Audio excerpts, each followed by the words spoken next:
May naglilinis na po dito. Nay Susan, kumusta po? Nay, bakit po ikaw yung naglilinis dito? Ito man ang ano ko. Ha? Ito man ang trabaho ko noon nandito pa. Talagang ikaw po yung naglilinis dito? Hindi mo ba alam, Nay? Bakit parang galit kayo? Nay Susan, di ba ito, ibinigay nito kay probinsyano, itong lupa na to?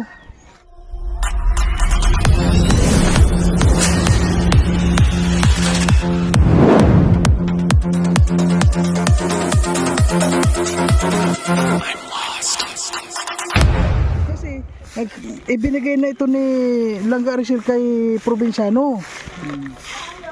Hindi mo pa alam, Nay? Hindi. Ay ngayon alam mo na ibinigay na ito kay probinsyano. Ano masasabi mo, Nay? Sa kanya na ito kasi nandito naman sila sa malapit sa Langga. Kami, punta naman kami sa amin. Hindi naman kami dito magtagal. May trabaho man kami doon. Ay hindi naman po kayo payag naman kayo na ibigay na ito kay probinsyano. Basta gusto nilang magbigay sa kanila man ito. Kasi parang pinag-iipunan na ito ni Rene na patayo ng bahay. Hindi naman po kay tutol. Hindi naman kay tutol. Ang dito na si Dong Rene makatira. Ang hindi na siya mag-aupa ng bahay. Oo nga po, kawawa man. Ano po ba ang pagkakakilala nyo na kay Rene? Kasi alam mo naman na si Rene talagang matagal naman na rin dito. Ano yung pagkakakilala mo sa kanya? Si Dong Rene mabait talaga. Kasi wala mga apo ko. Nandito naman siya palagi sa mga Morales compound. Oo. Tuwa din po ba kayo na ito mapapunta na rin kay Rene, itong lupa na to, para mapabahay naman siya? Hindi ba extension siya, ano? Po? Sa ano yung kasada ba yun? Hanggang saan ba yan, Nay Susan? Yung ano ba, baka palakihan pa yung daanan. Diba? Ay siguro dito lang naman yun. Dito lang naman, dito yun. Hindi dito babahaan. Oo. Doon sa kamadihin, baha doon. Sana kunin na nila yung sinampay. Uy, kasi baka maamoy na yun ang usok. Oo nga. Kahit hindi ako nakasunog kahapon, kaya marami pang sinampay. Ay, isa-isa lang, Nay, baka maging kopra sila dyan, oh. Maya-maya pagkatapos yan, oh. Ayun, oh, yung mga sinampay nila, kawawa man. Ngayon ang buti mga tuyo naman yan.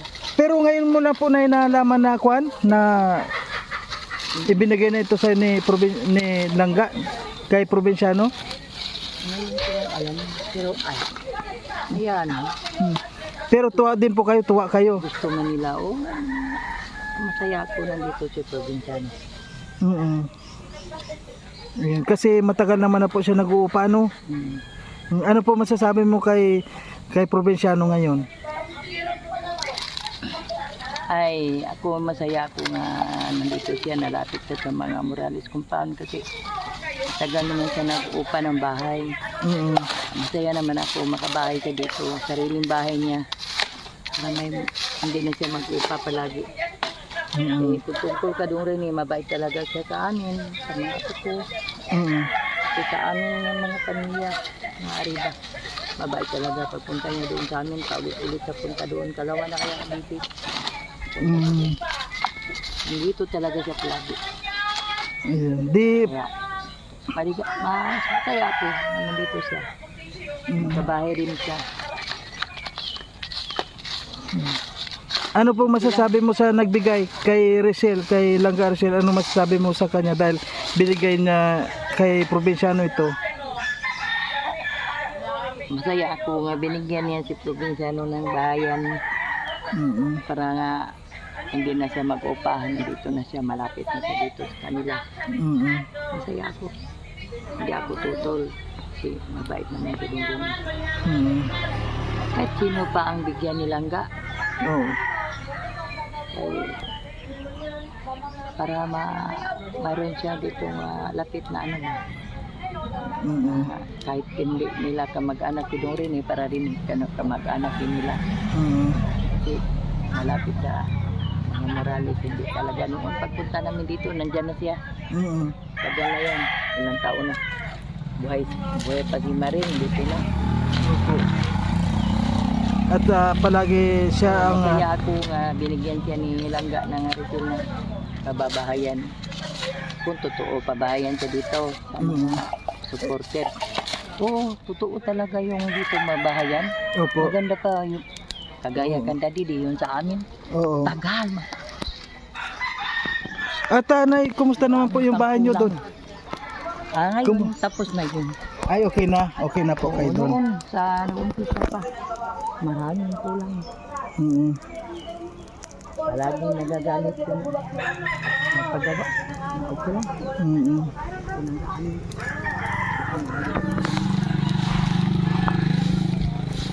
Ano po masasabi mo sa mga nag-i-sponsor na Ano masasabi mo? Salamat ako sa nag-sponsor nga. Lalo na ni,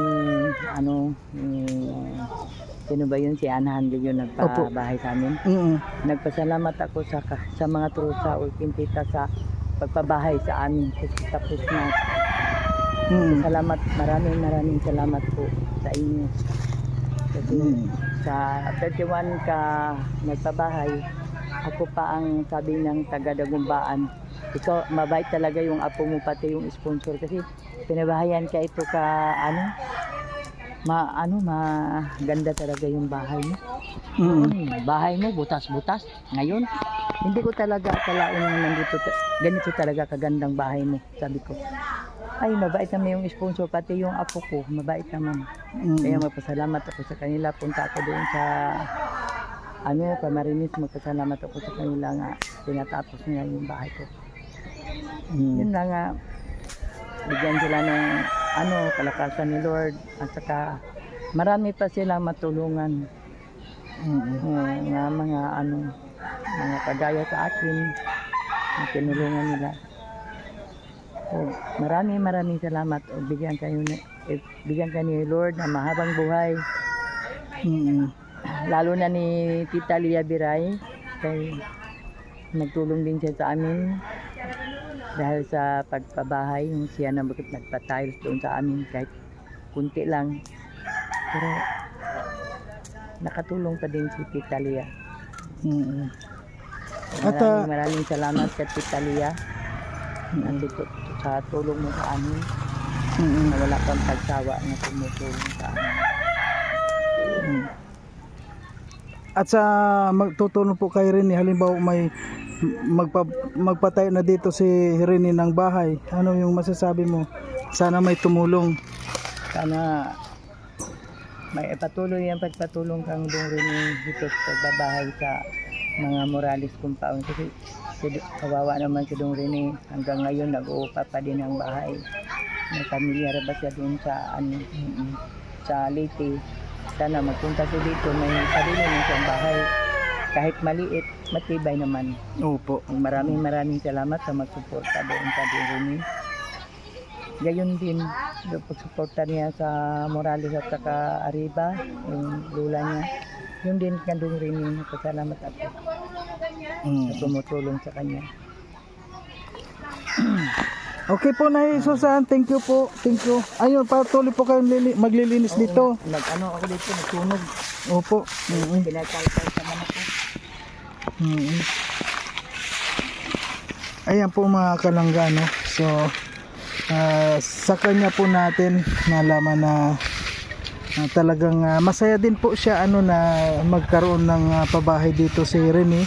Dahil yun nga po sabi niya, nung dumating Nanay Susan dito ay nakita niya na dito si Rene at hanggang ngayon nga nag-uupa pa, at kaya nga po masaya siya na binigyan naman siya ni Langga na matitirikan niya ng bahay dito. At siguro po magkaroon lang ng kaunting puhunan si Rene para makapatay dito. Siguro po makakapatay na po siya dito. Sabi nga ni Nanay Susan, kahit maliit lang basta matibay, okay na yun. Ayan, maraming salamat po sa lahat ng mga sumusuporta At sa lahat po ng mga tutulong po sa mga pabahay. At syempre kung nakakatulong nga po tayo sa iba, lalong-lalo na po kayo sa dito sa talagang tumutulong din. Lalong-lalo na kay Rene, kay Probinsyano. Ano po? Kaya maraming salamat. Kasi kung makita nyo mga kalangga ito, malaki din po ito. Ito malaki itong lote na to para mapatayuan ng Nakita na yung asawa niya dito.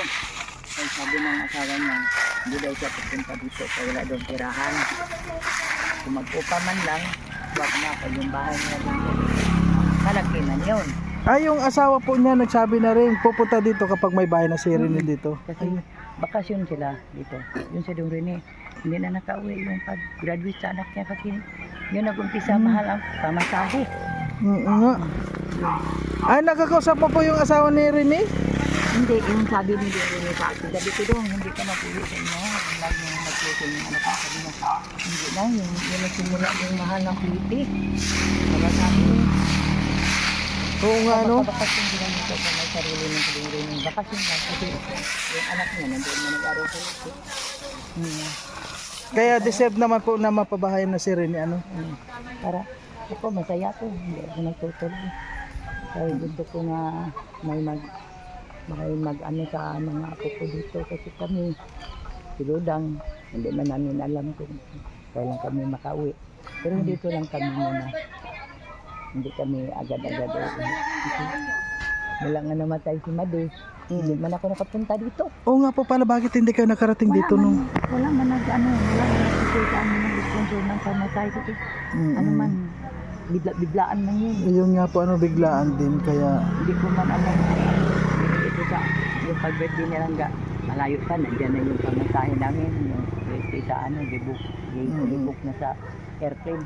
Yung Madi, wala man. oo, kasi biglaan nga po yun, bigla. mahirap. Sabi ko, yun nga talaga yung sinasabi ni Madi na paalam siya sa akin na Madi, pag balik mo dito wala na ako. Ay, nagsabi pala siyang ganun? Saan ka man? Sabi niya. Alam mo Ay, naman, may sakit ako. May Panginoon man may ari sa buhay natin. Baka kunin ako niya. Paano hindi na ako sabi niya, wag muna.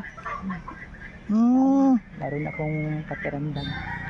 ibig sabihin, alam nyo, parang ramdam na niya na po Naramdaman na sana niya nga malapit na sana siya na madali ba malapit na yun sa mamatay kasi kahit tayo alam naman natin kung kailan. Oo. Kasi nagsabi naman siya sa akin, iyakan kami dalawa yung isang linggo lang sabi siya sa akin pagkatapos hindi pa kami aalis sabi. Oo. Pero alam naman niya aalis talaga kami.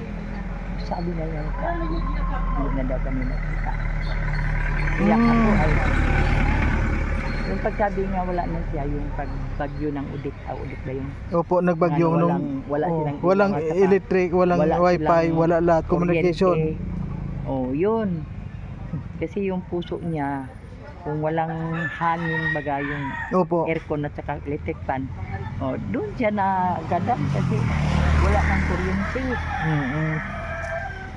Ilang buwan yun wala silang kuryente.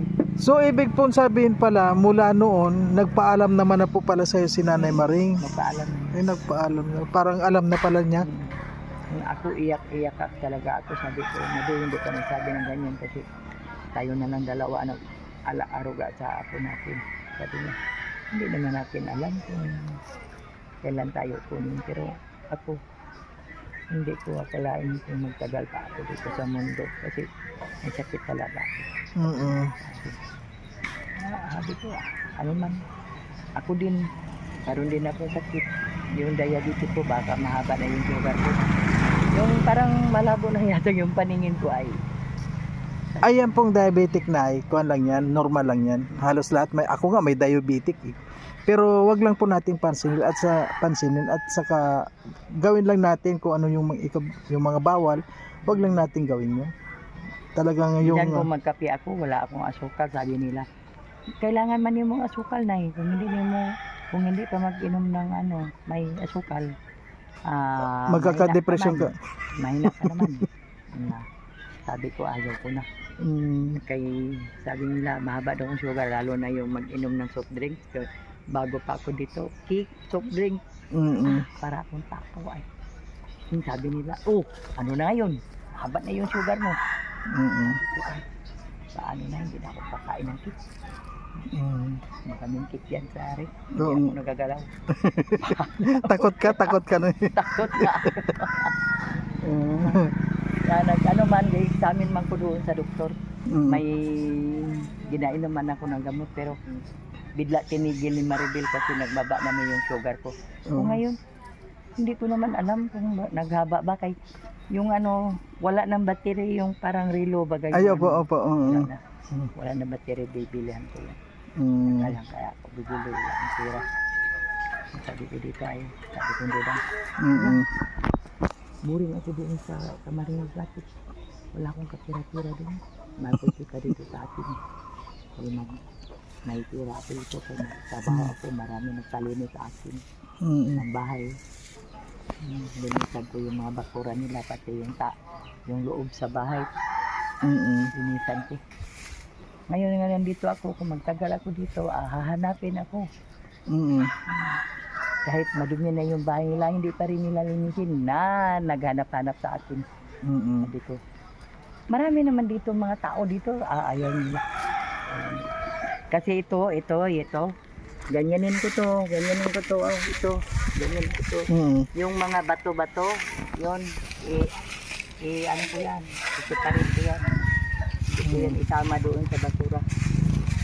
Yun, gusto nila yung malinis talaga, yung lupa, kunin yung lupa, yung ano madumi ganun. Ayan, sana mapatayo na pag napatayuan na ito ni Rene ay malilinis na to. Wala nang walisin. Dito Opo. naman lang, Mm. yan, wala naman nakasali kang kitay naman dyan.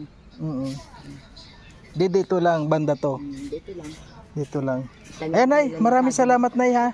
Nay, maraming salamat at Juan, thank you po. Mm. Ayan. Ayan po mga kalangga, nandito na po siyempre si Bro Rene.